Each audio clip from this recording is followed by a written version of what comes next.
OLA, কেমন আছেন সবাই? আশা করি সবাই অনেক ভালো আছেন। আজকে অনেকদিন পর একটা লং ভিডিও নিয়ে চলে আসলাম। ভাবলাম এখানকার একটা মিউজিয়ামে ঘুরে আসি, তাই চলে আসলাম আজকে একটা মিউজিয়াম ঘুরতে।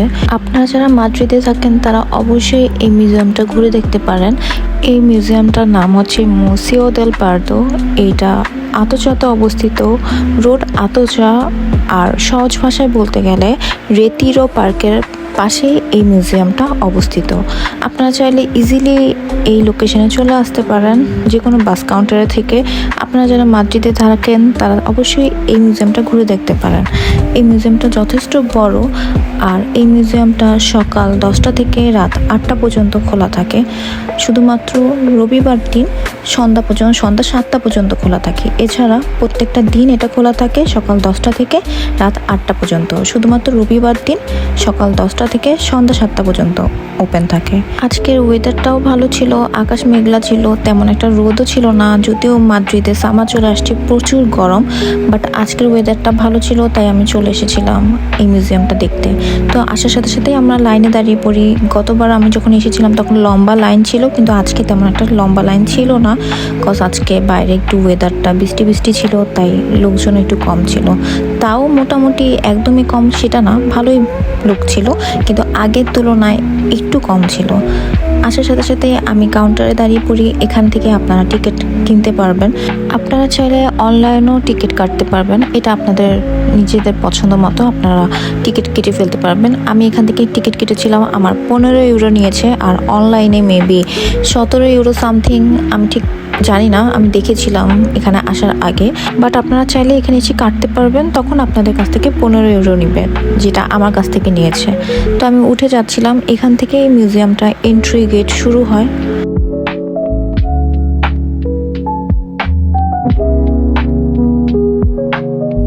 মিউজিয়ামটা বিশাল বড় ছিল, আর অনেক জায়গা জুড়ে মিউজিয়ামটা ছিল। সো আপনাকে অবশ্যই সময় নিয়ে আসতে হবে, তাহলে আপনারা পুরো মিউজিয়ামটা সুন্দর মতো ঘুরে দেখতে পারবেন। সবচাইতে ভালো হয় যদি আপনারা সকাল টাইমে চলে আসেন, তাহলে আস্তে ধীরে আপনারা প্রত্যেকটা জিনিস ঘুরে দেখতে পারবেন।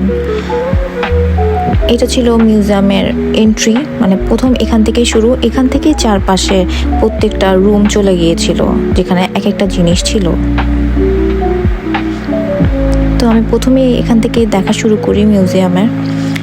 আমার ভিডিও করতে একটু প্রবলেম হচ্ছিল, কারণ এখানে ওনাদের স্ট্রিক্টভাবে নিষেধাজ্ঞা ছিল যে কোনো ভিডিও ফটো কোনো কিছু করতে পারবেন না। আপনারা ফোন নিয়ে এন্ট্রি করতে পারবেন, অসুবিধা নাই, কিন্তু ফোন আপনারা ব্যবহার করতে পারবেন না, মানে কথা বলা ছাড়া আপনারা কোনো কিছুই করতে পারবেন না, কোনো ভিডিও করতে পারবেন না, ছবিও তুলতে পারবেন না। তাই আমার ভিডিও করতে একটু প্রবলেম হচ্ছিল, আমি লুকিয়ে লুকিয়ে ভিডিও করতেছিলাম যাতে কেউ না বুঝে আর আমারও প্রবলেম না হয়।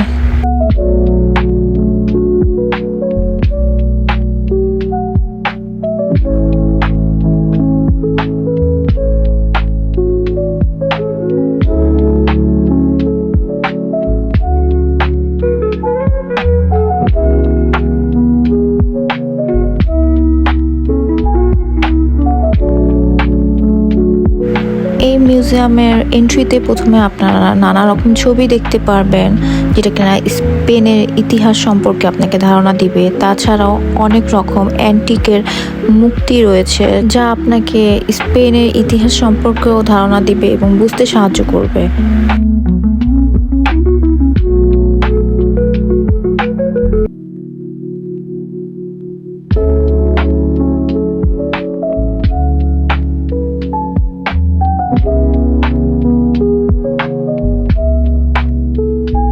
সেকেন্ড ফ্লোর যখন আমার দেখা হয়ে যায়, তখন আমি নিচতলায় চলে যাই।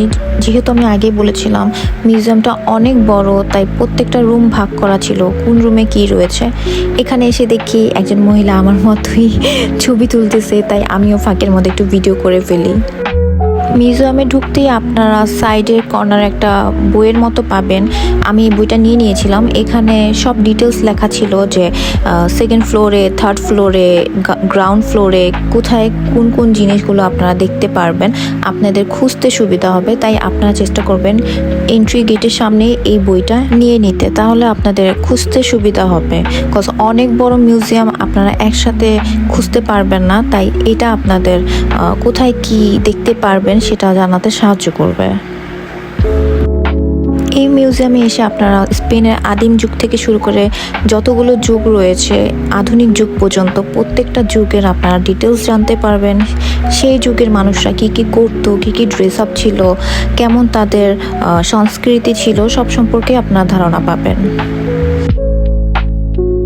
প্রত্যেকটা পেইন্টিংয়ের নিচে সকল ডিটেলস দেওয়া ছিল, যেটা আপনাদের জ্ঞান অর্জন করতে সুবিধা হবে, সেই ছবি সম্পর্কে জানতে সুবিধা হবে।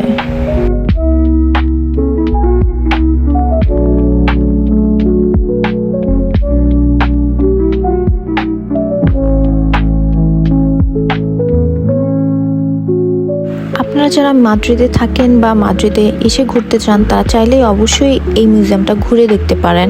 এখানে আপনারা ঘুরলে আপনাদের ইতিহাস সম্পর্কে জানা হবে স্পেনের, আর বিভিন্ন পেইন্টিং এবং অ্যান্টিকের জিনিসগুলো আপনারা দেখতে পারবেন।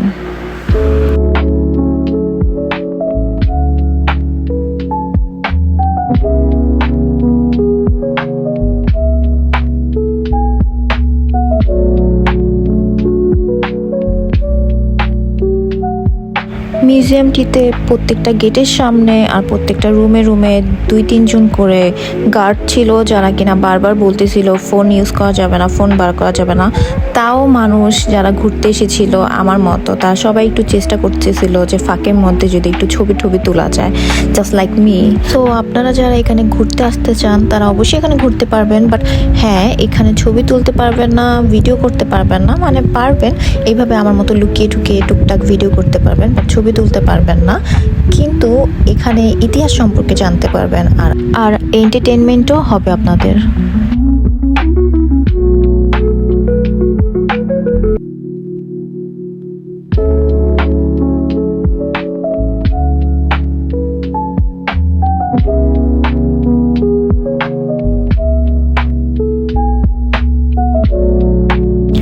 আপনারা চাইলে আপনাদের ফ্যামিলিকে নিয়ে এসে ওইখানে ঘুরে যেতে পারেন, কজ এখানে এন্ট্রি ফি হচ্ছে পার পারসন 15 ইউরো।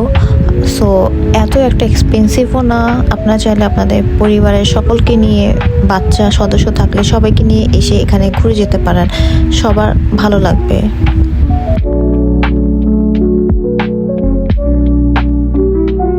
দেন আমি উপরতলায় যাচ্ছিলাম। প্রত্যেকটা তলার সাইডে, গেটের সাইডে লেখা থাকবে এইভাবে যে 1 থেকে 44 নাম্বার রুম, এই জিনিসগুলো এখানে রয়েছে। সো আপনাদের খুঁজতে সুবিধা হবে যদি আপনারা এন্ট্রিতে ওই বইটা নিয়ে নেন।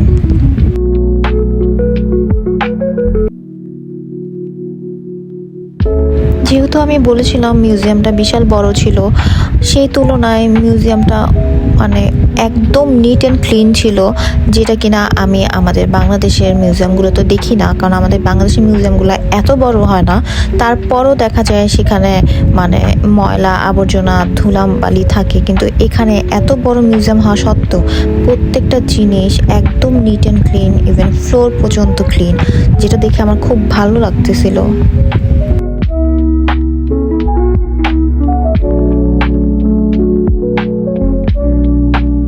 এখানে প্রত্যেকটা জিনিস তারা খুব সুন্দর মতো ক্লিন করে রেখেছিল, আর তারা প্রত্যেকটা জিনিস অনেক যত্ন সহকারে রাখে, সেটা এই মিউজিয়ামে আসলেই আপনারা বুঝতে পারবেন, যেটা কিনা আমাদের বাংলাদেশের মতো না। দেন আমি লিফটে উঠে পড়ি, আমি গ্রাউন্ড ফ্লোরে যাচ্ছিলাম, কজ গ্রাউন্ড ফ্লোরেও অনেকগুলো রুম ছিল যেখানে এই মিউজিয়াম সম্পর্কে ইতিহাস দেয়া ছিল, ওইগুলোই দেখতে যাচ্ছিলাম। সো এটাই হচ্ছে মিউজিয়ামের গ্রাউন্ড ফ্লোর, যেখানে এই মিউজিয়ামটা কোথায় কোন জায়গায় তৈরি করা হয়েছে, এই মিউজিয়ামটার পিছনের ইতিহাস সম্পর্কে এখানে সব ডিটেলস দেওয়া ছিল। ইভেন কে তৈরি করেছে, কেন তৈরি করেছে, কিভাবে কোন জায়গায় তৈরি করেছে, এবং পুরা মিউজিয়ামের স্ট্রাকচারটা কাঠের মাধ্যমে এখানে তৈরি করা ছিল।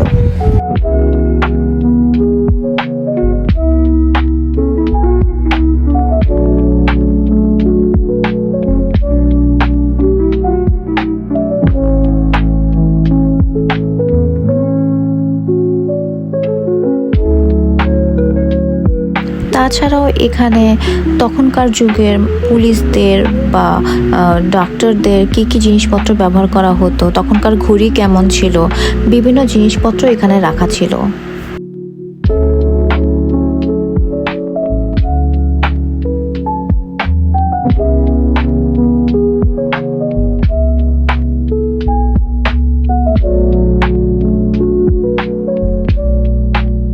আপনারা লিফটের পাশে এরকম ডিটেলস পেয়ে যাবেন, কোন তলায় কি কি রয়েছে। চাইলে সিঁড়ি দিয়েও আপনারা ঘুরে ঘুরে মিউজিয়ামটা দেখতে পারেন, বাট আমি প্রেফার করব লিফটের মাধ্যমেই ঘুরতে, তাহলে আপনাদের কষ্ট কম হবে আর খুব সহজেই আপনারা জানতে পারবেন কোন তলায় কি রয়েছে। আমার পুরো মিউজিয়ামটা ঘোরা শেষ, আমার লিফটে চলে আসছে, তো আমি লিফটে উঠে গেলাম। এখন আমি বেরিয়ে পড়বো বাইরের দিকে। আমি বাইরে বের হয়ে গেছি, আমার মিউজিয়ামটা ঘোরা শেষ। এটা হচ্ছে মিউজিয়ামের বাইরের দিকটা। আকাশটাও এখনও মেঘলা আছে, বৃষ্টি এখনও শুরু হয় নাই, বাট যে কোনো সময় শুরু হয়ে যেতে পারে। তাই আমি তাড়াতাড়ি বাসায় যাওয়ার উদ্দেশ্যে রওনা দিলাম বাস কাউন্টারের দিকে। বাইরে বাতাস হচ্ছে আর আমি দাঁড়িয়ে আছি, এখনো বাস আসে নাই, আসলে আমি উঠে পড়বো। সো আমার বাস চলে আসছে, আমি এখন তাড়াতাড়ি উঠে পড়ি। নেক্সটে দেখা হবে অন্য কোনো ব্লগে। ততদিন আপনারা আমার সাথে থাকবেন, লাইক করবেন আর শেয়ার করতে ভুলবেন না। সবাই ভালো থাকবেন, সুস্থ থাকবেন। নেক্সটে দেখা হবে অন্য আরেকটি ব্লগে। সবাইকে আদিওস।